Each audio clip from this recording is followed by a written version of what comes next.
It's going to be all right.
Which way you going?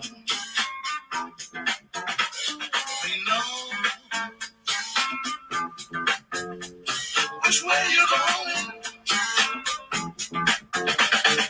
Brothers on the side. What you gonna hide? Reckon your folks name. What's up, my good people in the YouTube world?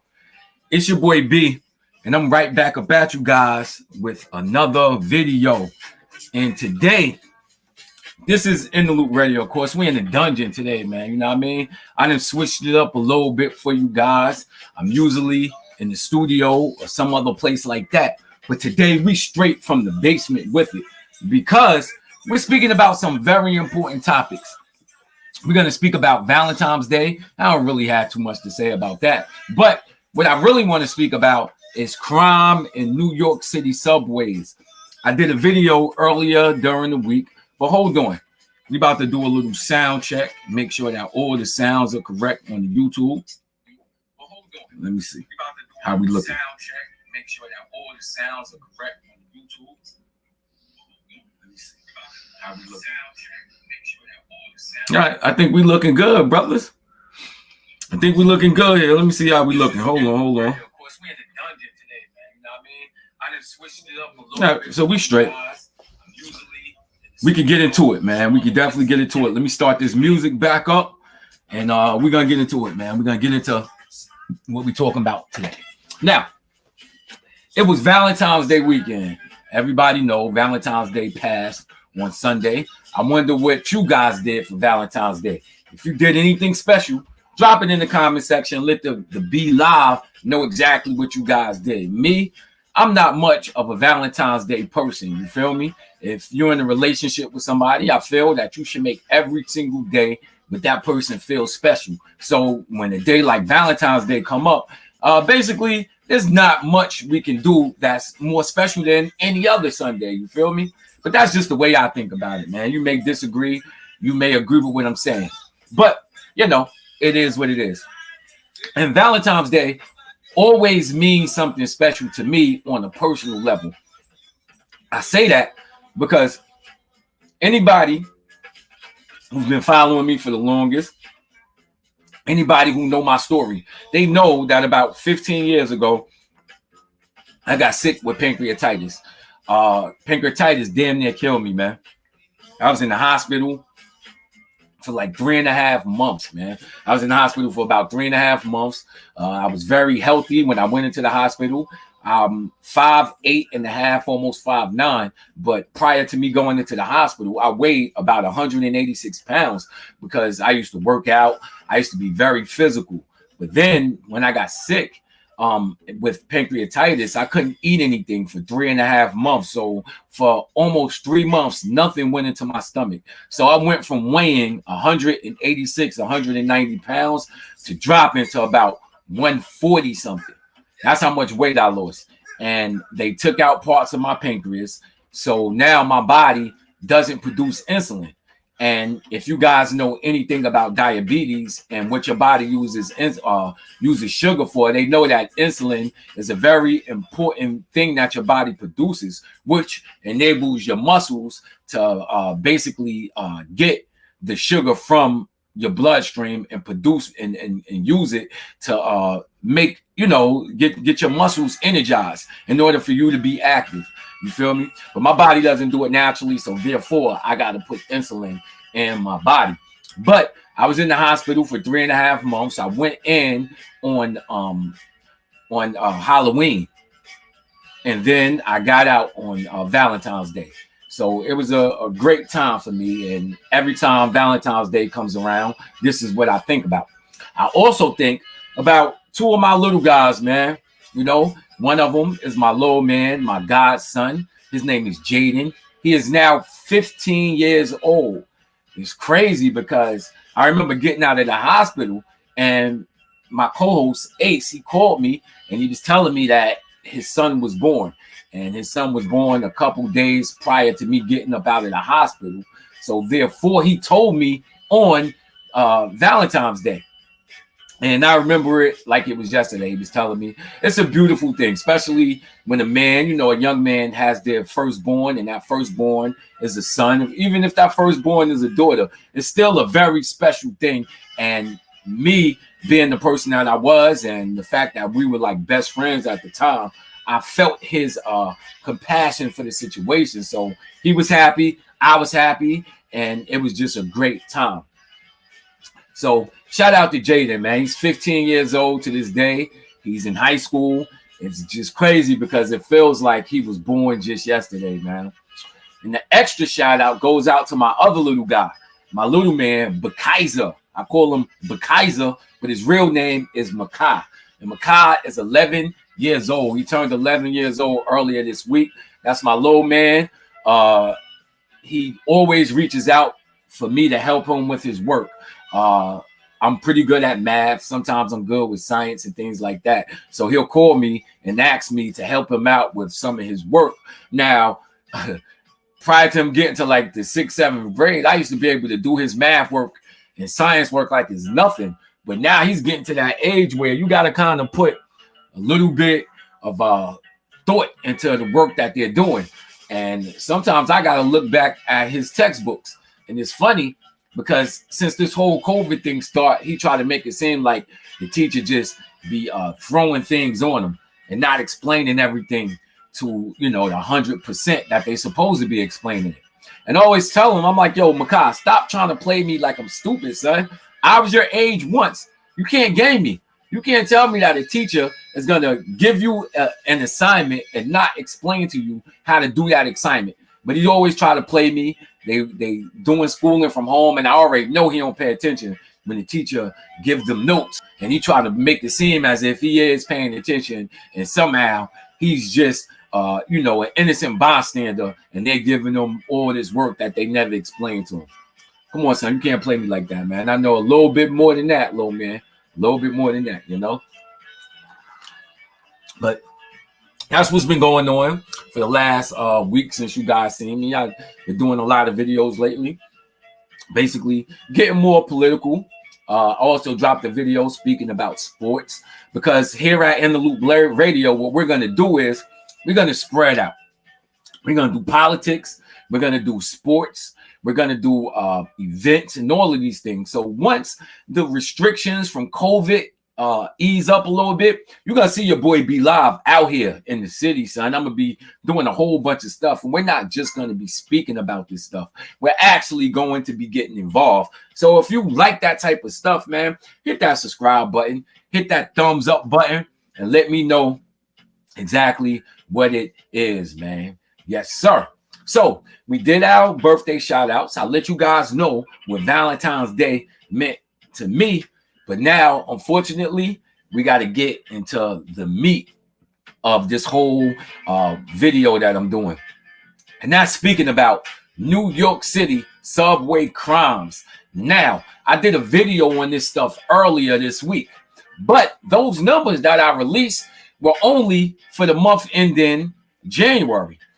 When I did the video, they didn't have the stats up for the first week of February. However, NYPD has released those numbers. So we have the official numbers in which crime has been happening in the city. And I encourage everybody to log on to that NYPD site. They got all the statistics that you're looking for. Some people want to battle me when it comes to these stats. And I get it. You know, we're relying on the NYPD in the city to give us these statistics in an unbiased manner. But at the same time, we don't know if exactly what they're giving us is the truth.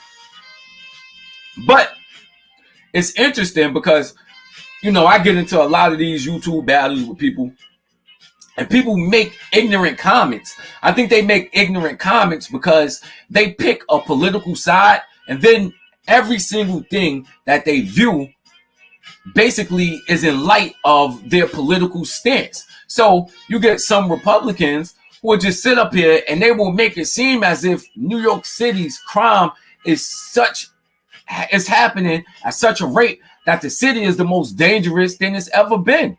But when we look at New York crime statistics from 2020, and put it in an historical pattern, you begin to see that 2020 may have represented an uptick, but at the same time, when we place it into the same category as crime from the 90s and early 2000s, we see that 2020 New York City was very, very safe, and you got advocates who, a lot of these guys are Republicans, a lot of these guys are pro-police officers, and they're going to tell you that a lot of these numbers are skewed. However, I asked these guys, how do they know about the official numbers? The only way you would know about it is if you're listening to the media. And we already know that the media misleads people. And I truly believe that the media is going to always try to sell you paranoia. And they're going to make you feel scared. And they're going to make you react to that fear. And a lot of people like that type of stuff because it draws a crowd. So you begin to see that when they speak about innocent bystanders getting hurt, what they're going to do is try to show you this type of crime in New York City. But again, when we put these numbers up and compare it to historic other levels of crime in New York, we see that 2020 was not such a terrible year. It represents an uptick. However, that uptick is not what it was around the years of 2014 or 1993 and 1994. And a lot of people who look at it from a political stance, they'll try to say that de Blasio is somehow causing an uptick in his crime. Meanwhile, he's been the mayor for about 7-8 years. And when we look at his crime statistics, his statistics are better than any other mayor that we had. New York City was reaching historic lows. I don't want to see us go back to where it was back in the mid 2000s and early 90s. But at the same time, when we put it in the grand scheme of things, we see that the media is selling us some type of fear. Meanwhile, New York is not half as dangerous as it once was, But I got to kind of step back on that because we had some horrific crimes which happened in the city earlier this week. And I got a video of that for you guys, man. So check this out, fellas. Result in an additional 500 officers. Until this individual is apprehended, the A line is probably going to be the safest line in the city. Saturday evening, Sarah Feinberg, the interim president of New York City Transit, released a statement saying the recent horrifying attacks demonstrate that these officers are a strong step forward, but more must be done. Even though the subways get only a fraction of pre-pandemic ridership, crime persists and increases in some areas. The Coalition for the Homeless released a statement condemning these attacks and urging the city and the state to provide, quote, real and immediate access to housing for all unsheltered New Yorkers. Outside One Police Plaza in Lower Manhattan, Dave Carlin, CBS 2 News. All right, so y'all just saw that, man. It was a horrific crime which took place in one day where some crazy man, he had mental issues. He went on that A train. And if you don't know about the A train, you already know about that historic battle that happened with my man Loaded Lux. I believe it was either Loaded Lux or Murder Mook. They was like the fastest way. Oh, man, I forgot who it was. He was like the fastest way to Harlem is the A train. And then my man said, no, it's not. It's the FDR. But you wouldn't know that because you don't have a car. That line was kind of corny, but it does make sense because when you going uptown, the fastest way is probably the A train or the D. The A train runs, it doesn't run local most of the times. A lot of times it's express. The D train a lot of times are express too. And those are the fastest ways to get to Harlem, you feel me? But it's crazy. you had this crazy man who was going out there and he was stabbing homeless people on the trains. Now, this is truly an horrific scene. Me, I grew up in New York in the 80s and 90s. And this was before Blockbuster. Video was even big in New York. And I used to go to like the local shops.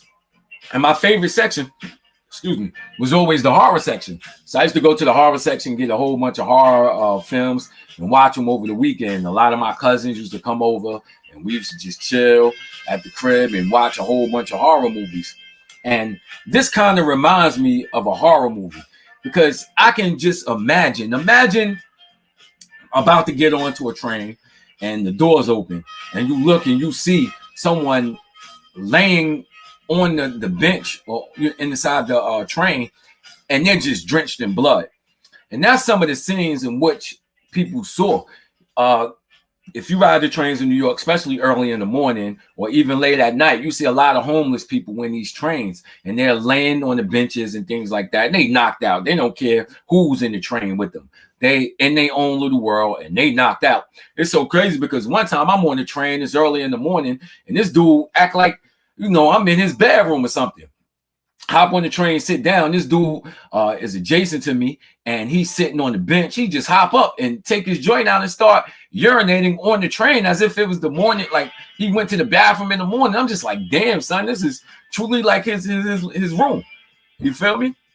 But that's the type of stuff you see out here. So imagine going into a train and then seeing someone drenched in blood. They said some of the people were under the seats in the train, and they're just drenched in blood. Like, I can imagine that. That's like a true real life horror film.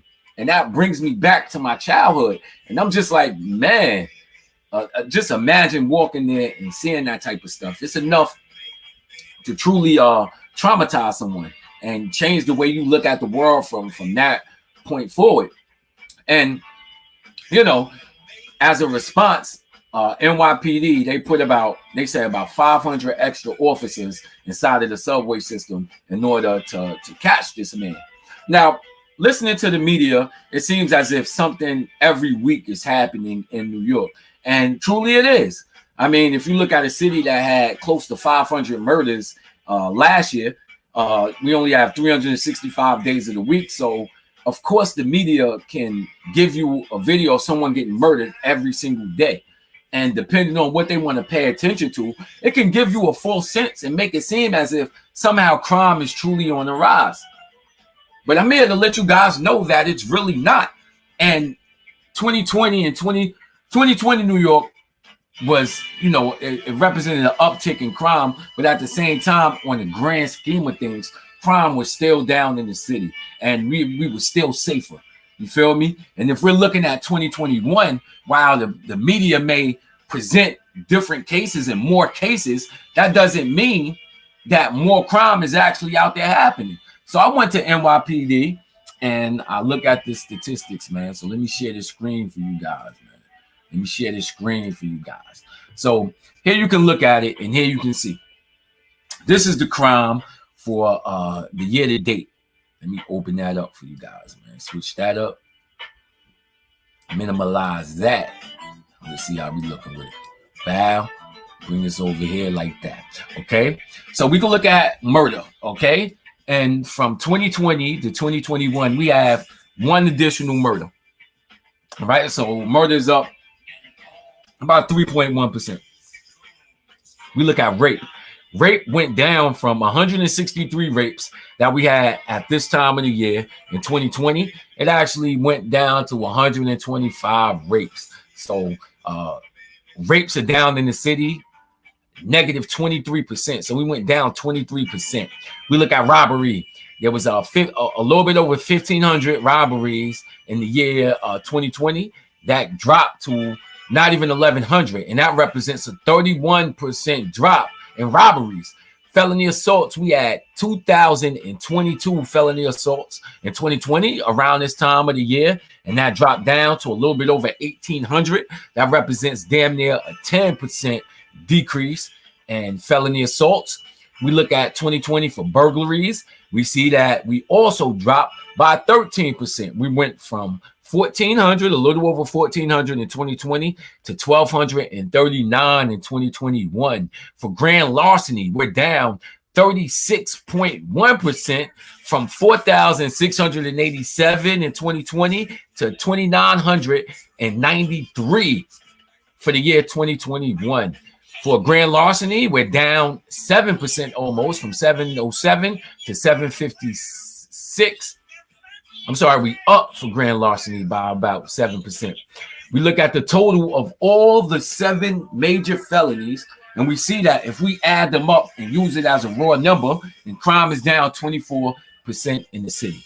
All right. Another thing I like to look at is transit crime. Now, this is what we was just speaking about. If you didn't know anything and the NYPD didn't present these statistics, you would think that transit crime was up because of the 2 stabbings that we just saw last week, and because NYPD is adding 500 additional cops into the subway. But when we look at those raw numbers, we see that crime in the subways is down almost 60%. Housing crime is down 5%. Shooting victims are up 18%, and shooting incidents are up 28%. Meanwhile, we can look at all the other crimes, and we can see that they are significantly down. All right, we can look at those and see that they are significantly down. And again, when you present these type of statistics to some people, they act as if they can't believe it, you know? And it's interesting because these are the same guys that's going to tell you that when we look at the way the media covers Trump, or if we look at the way the media covers this whole coronavirus thing, they tell us that they don't believe it. But at the same time, they are believing all of these crime statistics in which the media is producing. And it just lets me know that nobody is above it. We all can be influenced. And it makes it 10 times easier for us to be influenced on things that we want to believe as opposed to things we don't want to believe. So if you're a Republican and you love Trump, any negative thing that they produce on Trump, you're going to double and triple check what they're saying. Meanwhile, Trump is for law and order. Meanwhile, a lot of the people in the Republican Party is for law and order, and they for police officers. But at the same time, when statistics are presented, which basically forwards the notion that that defunding the police is a bad thing, then they take those statistics without double or triple checking it, the same way that they would double and triple check something that they don't want to believe. And this is a human thing. I fall into those same traps too. However, as an intelligent person and knowing that I can fall victim to these type of biases, I try to double and triple check it. And looking at the crime in New York City is a perfect example of it. The media is going to make it seem as if it's getting out of hand. You know, there's so much going on with defunding the police and Black Lives Matter that people who want to disprove what Black Lives Matter stand for and what some of the people in the community are speaking about when it comes to police brutality, they're going to look at these statistics and basically run with it and say, oh, well, they talk about defunding the police. But look at these numbers. But meanwhile, they didn't go back to check those numbers because the media is giving you a perception that isn't necessarily true, man. You know? But if you guys like stuff like this, man, holla at the boy. Holla at Be Live. Subscribe to the channel. Hit that thumbs up. We're going to be trying to go live maybe once a week speaking about things like this, man. You know? But if you like this type of stuff, again, subscribe. Let me know what it is. We about here. And thank you guys for watching. I am the Livest, and this is another episode of In the Loop Radio. We about here. Yeah.